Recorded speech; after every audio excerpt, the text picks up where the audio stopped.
I think the American public has a right to question these tech companies and asking what are they getting out of these generous donations that they're making to Trump, because obviously the seating at the inaugural has triggered, in my opinion, questions of constitutionality and questions of whether or not the billionaire corporations are getting more out of this government than the poorest amongst us. And we're seeing that now play out in policy after policy, including this battle that we're having over health care and SNAP benefits for the poorest in our society.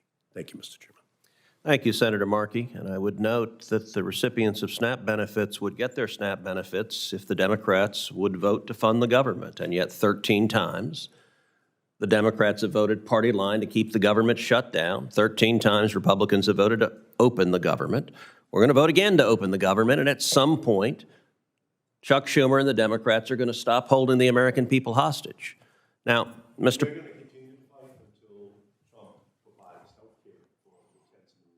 Okay, so Senator Markey is telling everyone who gets food stamps the Democrats are going to continue to vote against your getting food stamps. And it is reckless and irresponsible. And if you don't believe me, you can watch the videos of just about every single Democrat senator who has gone on TV over and over and over again saying it is reckless and irresponsible to vote against a clean CR.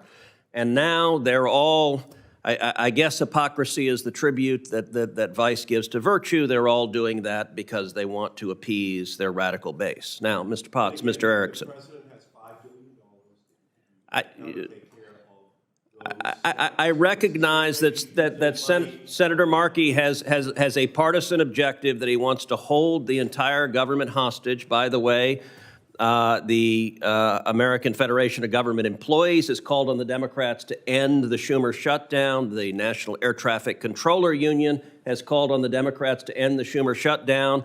But these Democrats don't actually work for their constituents. People getting food stamps, they don't care because they're willing to say no food stamps go out on November 1st because the only people they care about are the angry people with torches and pitchforks at the No Kings rally, because this is a party that is captured by its radical left.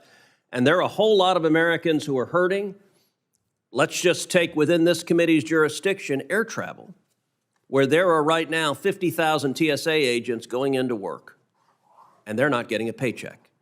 There are 14,000 air traffic controllers going into work, and they're not getting a paycheck. And we are seeing flight delays, we are seeing ground stops, and one Democrat senior aide told Politico that the Schumer shutdown will continue, quote, until planes start falling from the air. That is the very definition of reckless and dangerous.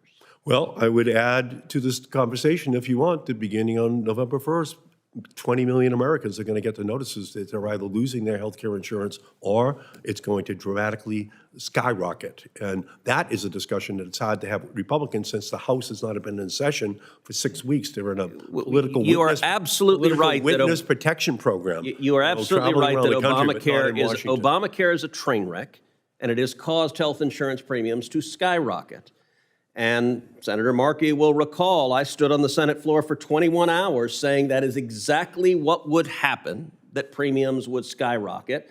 And if you don't believe me, you can look to the Washington Post, hardly a right-wing periodical, which said Obamacare, the so-called Affordable Care Act, is not remotely affordable, and it's caused premiums to skyrocket. And ironically, what our Democrat colleagues are fighting for is premium payments that are direct corporate welfare to health insurance companies, because Obamacare has more than doubled the profits of the giant health insurance companies, and working families in Texas and Massachusetts, their premiums have skyrocketed and it's unaffordable.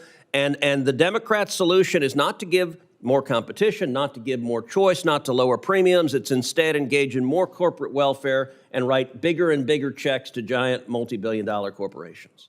The House Republicans are in a political witness protection program. They're not in Washington. How can we they've actually done their job. They voted to fund the government. And They've done their job. And there is designed neglect on the part of the Republicans to withdraw the premium tax credit for those 20 million Americans, and they're going to see their policies skyrocket over the next couple of months, and it's avoidable.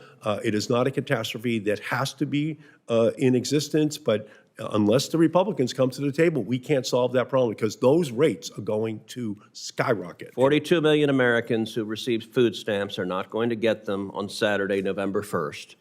And the reason is Senator Markey and just about every other Democrat is going to vote against those food stamps because he's got a partisan agenda, and feeding your kids is not part of his partisan agenda. President Trump has $5 billion he could deploy right now to those SNAP recipients and take that worry away from them. But he's not going to do it. He's going to do it for any favored program. So then Senator Markey will vote in the no federal on the government, but not for those that he calls Democrat programs, like feeding the poor or giving health care to those most in need. Senator Markey could provide the funding for those food stamps any day he wanted to. And to be clear, I've voted over and over and over again to fund those food stamps, while your party keeps voting no, no, no, no.